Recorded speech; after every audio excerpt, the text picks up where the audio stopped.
Springfield Prodigy, double stack 1911. Finally got the light and the optic mounted. Let's see how she does today.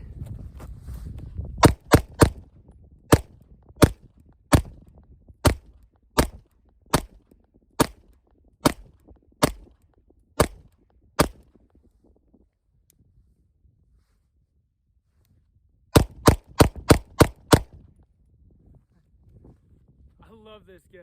Welcome back to Sawtooth Tactical.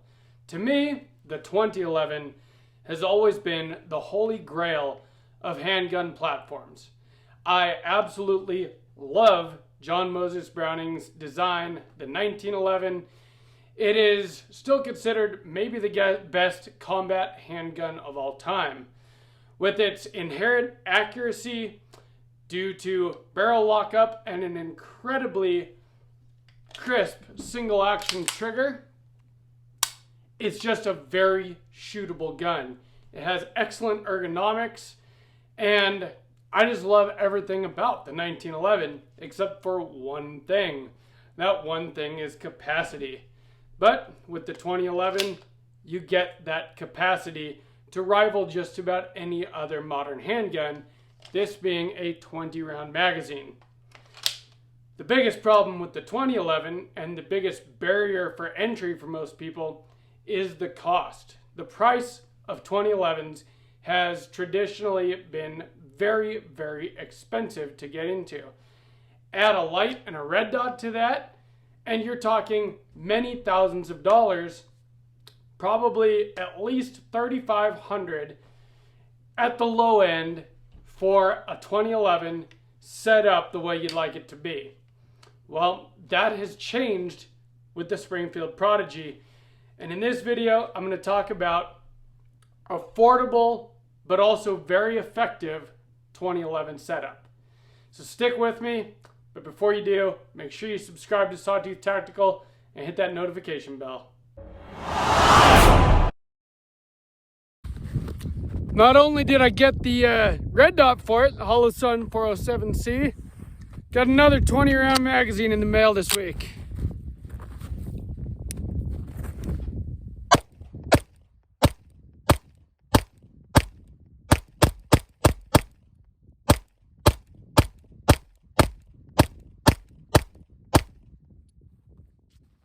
And it runs well. So if you follow my channel, you've seen the last 2 Fridays I've put out videos about this, my newest firearm, Springfield Prodigy DS 1911, DS standing for double stack, because 2011 is a registered trademark of staccato. Now, staccato is probably the most prevalent 2011 out there. Staccatos are fantastic guns. I've always wanted one. But to get into a staccato, say you want probably the one that compares the most to this is the Staccato P as far as like size. And if you want to get a Staccato P with an optics cut, you're talking $2,400. From there, most people put a Surefire X300 on it. That's another $300. Now you're at $2,700. Then you put an RMR on it, or these days a lot of people are putting closed emitter optics. You're talking another at least $500. So now, you're at $3,200, and that's before taxes, transfer fees, all those other things. So let's just say $3,500, and that is the low end for setting up a good 2011. Well, Springfield Armory came out with the Prodigy last year. They have a 4¼ inch model and a 5-inch model, 5-inch being government size, like this 1911 here. The 4¼ which is what I have, being the commander size. And the really exciting thing about the Springfield Prodigy is that it came in at a price point of about $1,500 optics ready. So you're saving about $1,000 off of an optics ready Staccato P right off the bat. So I can tell my red dot is not perfectly sighted in yet. I just used a laser bore sighter at home so far. And I'm shooting a little low, but we'll get that fixed.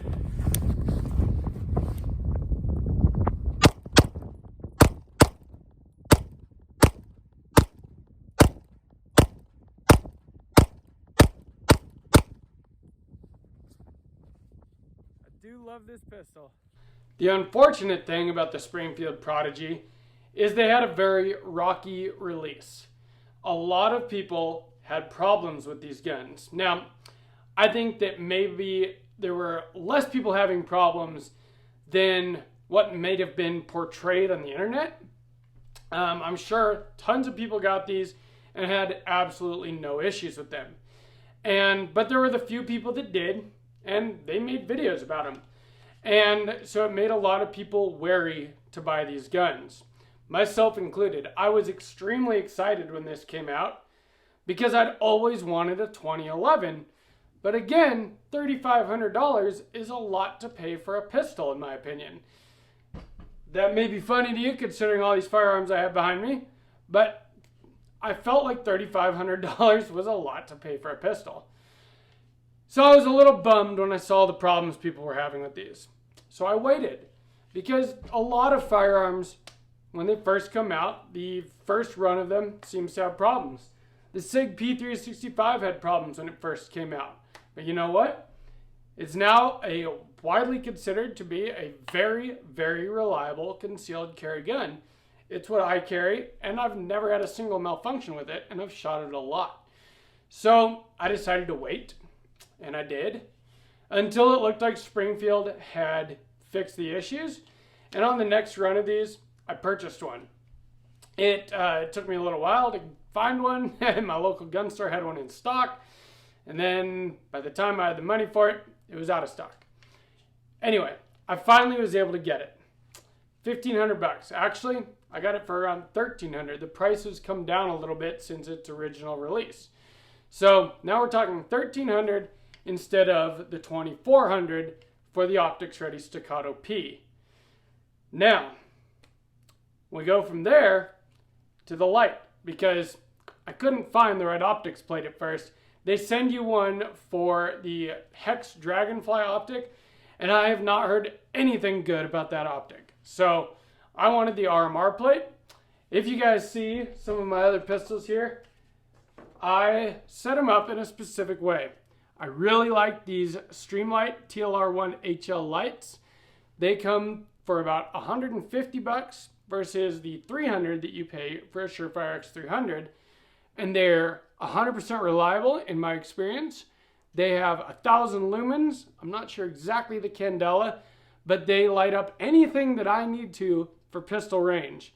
And I really like the way that they actuate better than the Surefire, honestly. I think that this paddle system is easier to actuate. I really like that. I've also really become a big fan of Holosun optics. Now I even have a Holosun 512C on my 300 blackout, and it is a fantastic optic. Does just about everything that an EOTech does, but for a much cheaper price point. Well, the Holosun pistol optics I really, really like. For hundreds of dollars less than an RMR, again, they do about the same thing. The RMR does have its, specific design that is copyrighted, that you can't copy, that supposedly makes it stronger. But you know what? These Holosun optics have been plenty strong for me. They're very robust. 7075 T6 aluminum housing. You're going to have to almost try to break one. So I decided to set up my Streamfield Prodigy the same way that I set up my other combat style pistols, meaning the Streamlight TLR1 HL and a Holosun optic. So let's just do the math here real quick. $1,300 for the pistol, $150 for the Streamlight, so we're at $1,450, $250 for the optic. That's $1,700. That is half of what it costs to set up a similarly equipped Staccato. Half the price. But does it run well? So far, it runs very well. I put out a video last Friday detailing how reliable it's been so far. At the time, I only had 200 rounds through it. Now I have over 300 through it. I put another 100 rounds through it today. 115 grain and 124 grain ball ammo. as well as this SIG Elite Defense hollow points, because now that I have it set up with the light and the optic, I want to be able to use it as a defensive pistol if it comes down to it. I want this to be my go-to gun because of the way it shoots. It shoots so well. Now, I don't have a staccato to compare it to, but I am extremely happy with the way this firearm shoots. Now, some people have talked about it having a heavy trigger. Well, the trigger is really not any heavier than a similarly set up staccato. Let's check out the pull weight here.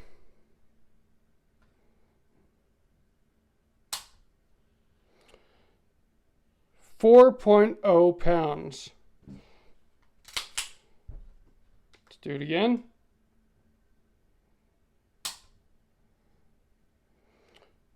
4.0 pounds.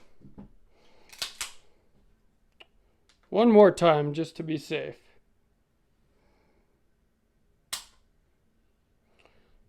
4.0 pounds. That's pretty easy to average out. A 4-pound trigger pull is a good pull weight for a combat style trigger.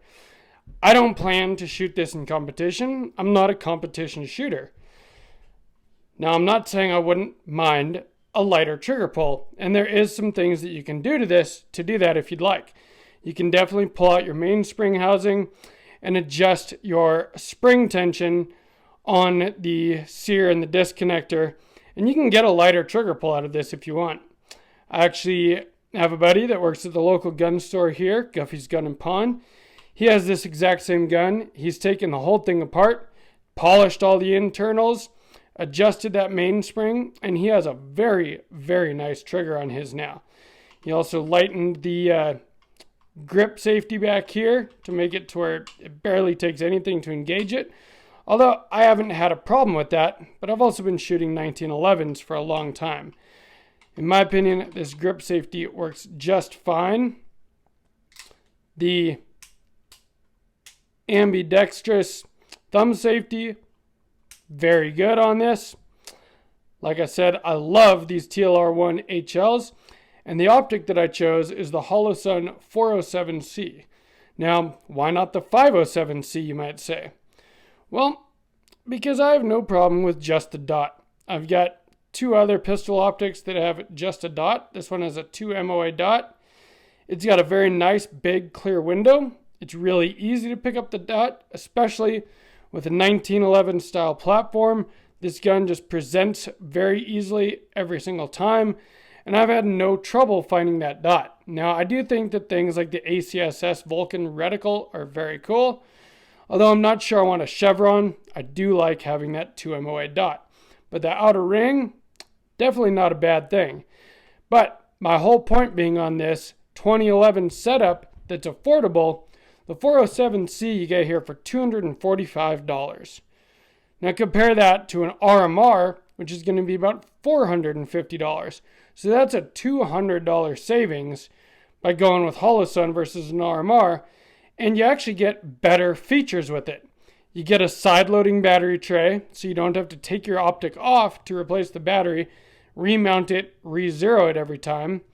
It's got a solar fail-safe, so it's got a solar panel up here. It helps your battery life, and by the battery life, has 50,000 hours. Now, I did consider some other optics before I got this one, especially because I was having a hard time finding the optics plate for this online anywhere, or even at Springfield. I called them, they were out of stock and had no idea when it would be back in stock. So I was considering a Leupold Delta Point Pro for a while. I looked at the different SIG optics. I did go and I looked through RMRs. I looked through just about every option that would be appropriate for this gun at my local gun store, including the new Holosun EPS, which is an enclosed pistol sight. But again, I have had great luck with this 407C before. It's the same optic that I've got on my Gucci Glock build here, and I've been very happy with it. So I figured I'd save a little money there, have an optic that I know is reliable, that I know works well, and that I'm familiar with and comfortable with, and that has the features that I like. Again, one of those features being the plus and minus buttons for your reticle brightness right on the side here. The Delta Point Pro, you actually have to reach in here, and there's one button, and you go up, up, up until it gets to its brightest point, and then the reticle flashes, and then you can go back down until it gets to its dimmest point, and vice versa. Go back up again if you want. I really like being able to just do it up or down a notch or two if I need. To me, that's a very convenient feature and something that I really like. So I've been shooting a combination of 115 grain and 124 grain Fiocchi today so far. It's time to try to put some defensive hollow points through it, just to see how well it feeds and cycles these. So let's try it out. Looks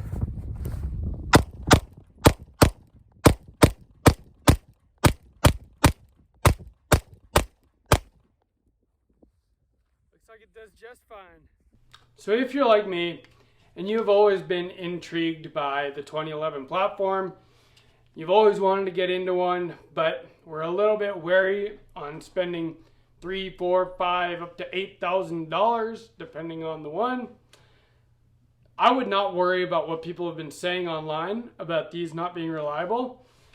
I've only owned mine for 3 weeks now. I've put 320 rounds through it.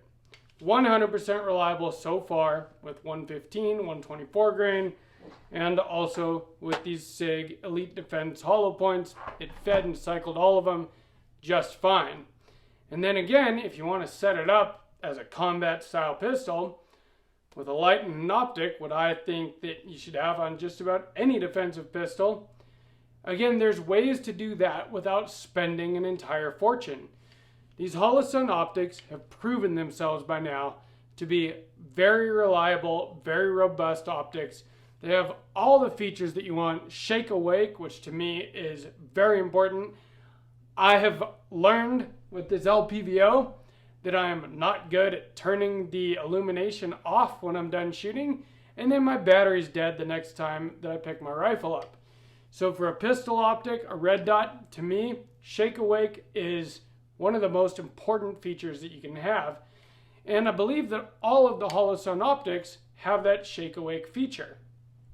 It also has all the other features that I just talked about when we were looking up close. The Streamlight TLR1HL. This has all the features that I want in a pistol mounted light. I don't need candela that's going to see 500 yards on a handgun because I can't shoot my handgun accurately 500 yards. This 1000 lumens, this will illuminate anything that I need to see within, reasonable pistol shooting distances. And so it is perfectly good for me, especially for half the price of a Surefire X300. And the only other thing that you could possibly be a concern would be aesthetics, looks. I will agree that the Surefire and an RMR is a very classic combat handgun look, but you can't tell me that that doesn't look good. This Springfield Prodigy with the Streamlight and the Holosun and the 20 round magazine sticking out the bottom, to me looks fantastic. It is a very handsome pistol. It looks aggressive, it just looks good, and it feels good. The grip texture on this thing grabs your hands back when you grab them. It's the Springfield advanced, I can't remember exactly what they call it, adaptive grip texture, that's what it is. And it is really good. The trigger on this, it's a 2011 trigger, or a 1911 trigger. Very little take up, a 4-pound brake, as we've just seen. The reset puts you right back on the wall, and it's very short, audible, it's a crisp brake. It's a nice 4-pound 2011 trigger. There is nothing about this gun that I'm unhappy with. It's been 100% reliable, and it's got the capacity. Everything about it is great. And speaking of the magazines, that was something people talked about having problems with as well. Well, this one came with a 20 round and a 17 round magazine. Both of them have done a couple hundred rounds by now, no issues. Purchased another 20 round Springfield Prodigy magazine this week. No issues again. All of them seem to work perfectly fine. Now I know that this will take other 2011 style magazines. You can run them with staccato mags and they work just fine. But again, those magazines are a lot more expensive.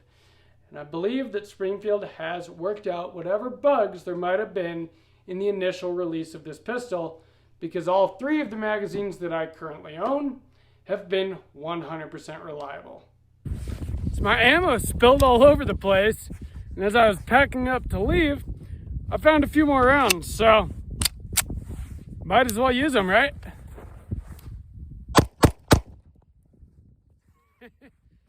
Can't let good ammo go to waste. I am very excited about this gun. I don't know if you could tell, this is the third Friday video in a row about this pistol, but you know, the first one was kind of an introduction to it and the first rounds through it. Second one, we were seeing if it was still reliable. Now this week, we've got it set up with the light and the optic, exactly the way that I like to set up all of my defensive handguns. I think that any defensive pistol should have a light and a red dot because they really are force multipliers. You need to be able to positively identify your target. That's what the light's about, in case you ever have to use it at night. And the red dot just makes it so that you can be threat focused. You don't have to line up sights or anything, although the sights on this gun are fantastic. Serrated blacked out rear with a fiber optic front is my favorite kind of iron sights. But you can co-witness those just fine through the optic. They designed this the right way.